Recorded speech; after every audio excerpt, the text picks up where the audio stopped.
ध्यान देना। महात्मा जी पूछ लेते हैं केम छो, और वो शेठ बताता है बरोबर नहीं। मुझे मेरी समस्या में समाधान दे दो। क्या समाधान? बेटा परेशान कर रहा है। महात्मा जी ने कहा समस्या का समाधान मिल जाएगा।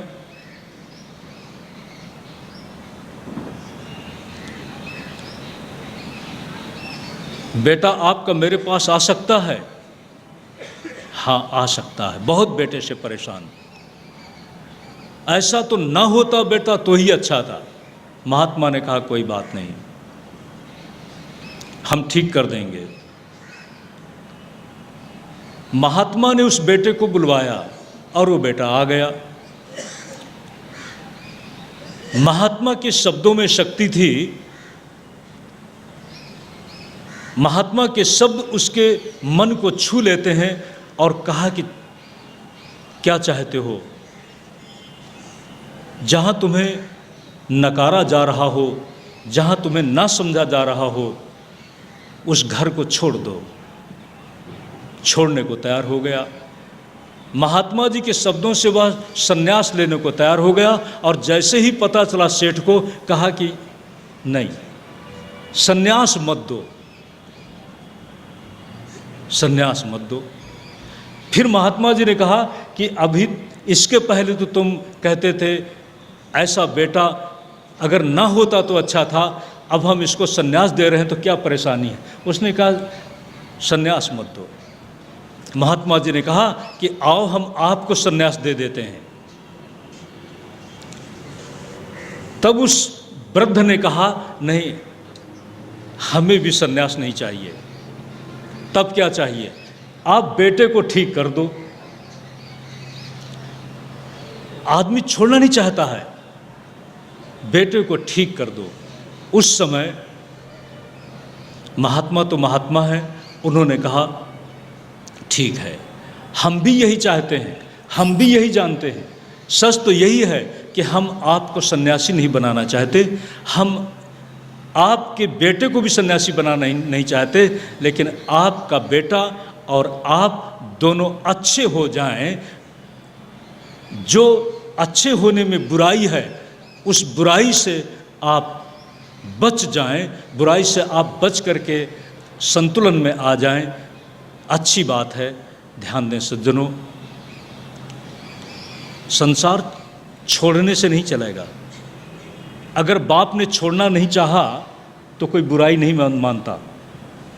संसार छोड़ने से नहीं चलेगा। संसार बुराई जो हमारे अंदर आ जाती है उसको छोड़ने की बात की जा रही है। उसको यदि छोड़ दे तो सबसे बड़ी अच्छी बात है। लेकिन ध्यान देना सज्जनों, किसी न किसी को छोड़ना भी पड़ेगा। कुछ लोगों को छोड़ना पड़ेगा। वो छोड़ने के लोगों में ही हम लोग हैं। किसी न किसी को सन्यासी तो बनना पड़ेगा। और बात भी सही है, अगर आप सन्यासी नहीं बन सकते तो सज्जनों, सन्यासी के मर्म को आप कैसे पा सकोगे? और मैं जानता हूं सन्यास का अर्थ अगर जीवन में न आए तो इसका मतलब है कि जीवन हमारा बंधन और जीवन हमारा विडंबना में ही चलता रहेगा। तो सन्यास आपके बीच आ जाए, इसके लिए कुछ लोगों को सन्यासी बनना ही पड़ेगा। और ध्यान दें, आप सन्यासी मत बनना, लेकिन सन्यासी के साथ अपने आप को जोड़ के रखना। अगर आप अच्छा दूध पाना चाहते हैं, गाय पालो, बहुत अच्छी बात है। और अगर अच्छा दूध आप गाय पाल करके नहीं पा सकते तो किसी अच्छे ग्वाले से दोस्ती जरूर रखना, आपको अच्छा दूध मिल जाएगा। ध्यान दें, ये बैरागी की बातें बड़ी अच्छी लगती हैं, लेकिन सज्जनों आप लोगों के लिए नहीं है। आप लोगों को सिर्फ समझ लेना है।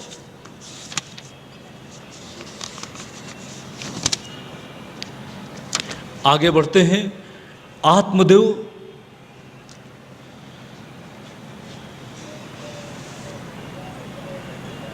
गोकर्ण का उपदेश इतना उनके मन को छू लेता है कि वो वानप्रस्थ और सन्यास की तरफ चले जाते हैं। लेकिन धुंधकारी का क्या हुआ? उस धुंधली ने भी आत्महत्या कर ली और जो धुंधकारी है, शब्द, स्पर्श, रूप, रसगंध, ये जो 5 आकर्षित करने वाले विषय हैं, ध्यान दें, ये भी एक आध्यात्मिक सूचना देने वाली कथा है। 2 साथ साथ में है, 2 साथ साथ में है। द्वाशुपर्णा शयुजा शखाया शमानं वृक्षं परिशश्वजाति। एक ही जगह पर 2 हैं। तयोरन्यः पिप्पलं स्वादुवत्ति अनशनन अन्यो अविचाकशीति। एक वृक्ष है और उस वृक्ष में एक ही घोंसले में एक रंग रूप के 2 पक्षी बैठे हुए हैं। एक पक्षी तो फलों का स्वाद लेता है, और ध्यान देना, स्वाद लेने वाला कभी खाता है तो भूख है, ज़रूरत है, और जब स्वाद लेता है तो खाया तो सही लेकिन कुछ स्वाद नहीं मिला तो और भी स्वाद के लिए खाओ। सज्जनों, कभी आदमी खाता है भूख मिटाने के लिए और कभी खाता है स्वाद के लिए। लेकिन ध्यान दो, न कभी भूख मिटी है और न कभी स्वाद मिटा है। अनन्यन अनशनन अन्यो अविचाकशीति। लेकिन उसी के पास जो दूसरा है, ये उपनिषद की बात है, दूसरा खा नहीं रहा किंतु प्रकाश कर रहा है। आगे कहा, शमाने वृक्षे पुरुषो निमग्नो अनीशया शोचति मुह्यमाना जुष्टं यदा पश्यत्यन्यमीशो अस्य महिमानो वितिवीत शोका यदा पश्यते रुक्मवर्णं कर्तारमीशं पुरुषं ब्रह्मयोनिम्। लेकिन वो जो खाने वाला था, जब कभी अपने पास बैठे हुए उस समर्थ को देखता है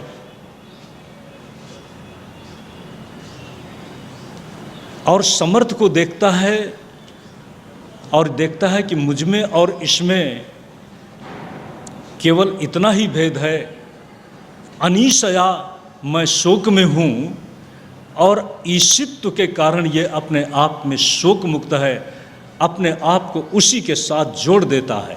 ध्यान देना, उसी के साथ वह बीत शोक हो जाता है। आत्मदेव और धुंधकारी दोनों हैं एक जगह। लेकिन आत्मदेव जब आत्मज्ञान से संपन्न हो जाते हैं, उसी समय उनके अंदर का जो शोक था वो खत्म हो गया गोकर्ण के उपदेश से। लेकिन पिता वही जायते पुत्रः, जो पिता है वही पुत्र है, लेकिन भोग वृत्तियों में आबद्ध होने के कारण धुंधकारी भटक गया।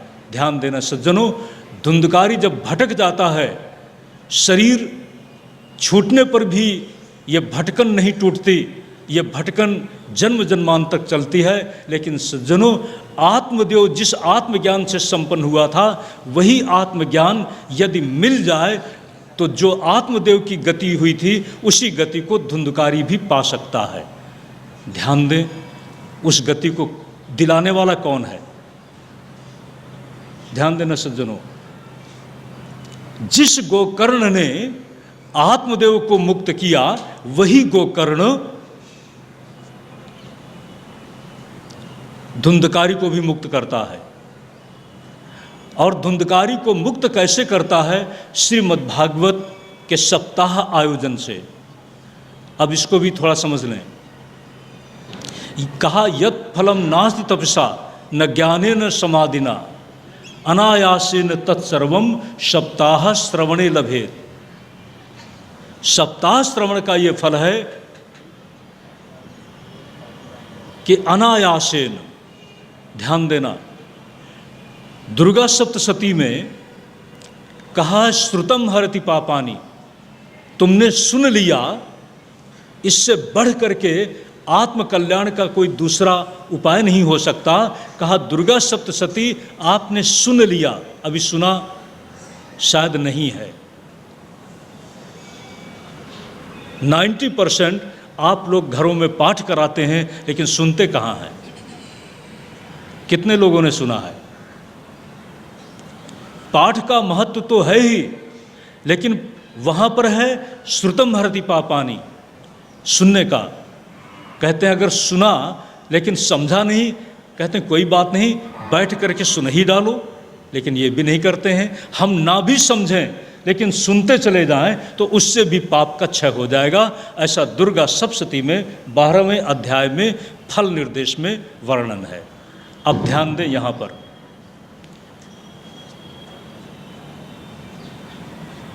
सेवनात् श्रवणात् पाठात् दर्शनात् पापनाशिनी। सेवनात् श्रवणात् पाठात् दर्शनात् पापनाशिनी। ये जो श्रीमद् भागवत है, सेवन करो, सेवन करो, पीबत पियो। और कहा श्रवण कर लिया तो भी चलेगा, पाठ कर लिया तो भी बहुत अच्छी बात है। अगर इतना भी नहीं कर पाए अभी इसको बंद कर दो। तो दर्शनात् पापनाशिनी, अगर देख ही लिया तो भी पापों को निश्चित ही नष्ट करेगी। ध्यान दें, धुंधकारी ने समझा था जिस समय गोकर्ण ने प्रेत योनि में पड़े हुए धुंधकारी को मुक्त करने के उपाय तरह तरह से अपनाए, लेकिन फिर भी धुंधकारी की मुक्ति नहीं हुई। कथा सुना है आपने, गोकर्ण कैसे जब वापस लौटते हैं घर तो पिता खत्म हो चुके थे, जा चुके थे, उनकी मुक्ति हो गई थी ज्ञान के उपदेश से, और माता ने आत्महत्या कर लिया था। और घर में देखा तो रात्रि के समय एक भयंकर प्रेत खड़ा है सामने। कौन हो तुम? ध्यान दें सज्जनों, ये जो कथा है, जिस समय कथा के लिए प्रारंभ में प्रश्न किया है, शौनक जी ने कहा है चिंतामणि स्वर्ग सुखम, चिंतामणि हमें पता नहीं क्या क्या दे सकती है, जो चिंतित है वो सब मिल सकता है, और जो कल्प वृक्ष है वो भी अनंत सुख दे सकता है, अनंत चीज़ें जो हमारी कल्पना का है वो पूरा कर सकता है। लेकिन गुरु दुर्लभ है, और दुर्लभ गुरु जो योग के द्वारा हमारी आत्मा का कल्याण कर दे। सज्जनों, उसी गुरु पर चर्चा थोड़ा सा हम संकेत करेंगे। दो गुरु हैं, एक तो शास्त्र गुरु है। अब कथा यहीं से आगे प्रारंभ होने जा रही है। गोकर्ण गया में पिंडदान देते हैं, श्राद्ध करते हैं, तब भी मुक्ति नहीं हुई। आकाशवाणी हुई है, सूर्य की साधना करते से सूर्य से पूछा, ध्यान देना, आपको ये जो सूरज दिखाई पड़ रहा है, आप सोचते होंगे ये कोई कल्पित कहानी है। सज्जनों, तीन रूप हैं। जो आपको दिखाई पड़ रहा है सूरज का रूप, ये है आदि भौतिक रूप, और जिस सूरज ने गोकर्ण को श्रीमद्भागवत सप्ताह के आयोजन की प्रेरणा की थी, वह सूर्य का आदिदैविक रूप है। और तीसरा सूर्य का आध्यात्मिक रूप है सर्वलोकस्य चक्षुः, जो हम सबके आँख में बैठ करके मानो प्रकाश कर रहा है। सर्वलोकस्य चक्षुः, उसी आदिदैविक रूप से कुंती को सूर्य का दर्शन हुआ था। तो देवताओं के संदर्भ में इस तरह की मान्यताएं हैं। सूर्य से जब प्रेरणा मिली तो श्रीमद्भागवत का अनुष्ठान, और उस अनुष्ठान में एक एक दिन जो सप्ताह का पूरा हुआ, उससे कहते हैं धुंधुकारी कहाँ बैठता, एक बांस में बैठ गया था, और बांस की 7 गांठें हैं, 7 पर्व कहेंगे। 7 पर्व क्या हैं? अविद्या, अस्मिता, राग, द्वेष, अभिनिवेश। अविद्या मूल में है। ये श्रीमद् भागवत की जो कथा है, ध्यान दें, भक्ति और ज्ञान दोनों का, भक्ति, ज्ञान और विराग तीनों का ही तो समन्वय है ना। श्रीमद् भागवत की कथा ज्ञान को छोड़ करके भक्ति नहीं, विराग को छोड़ करके भक्ति नहीं, ज्ञान और विराग के साथ भक्ति, तभी तो माँ को प्रसन्नता होगी। और माँ की प्रसन्नता किस बात में है? कि उसके बेटे को, कौन माँ है जो अपने बेटे की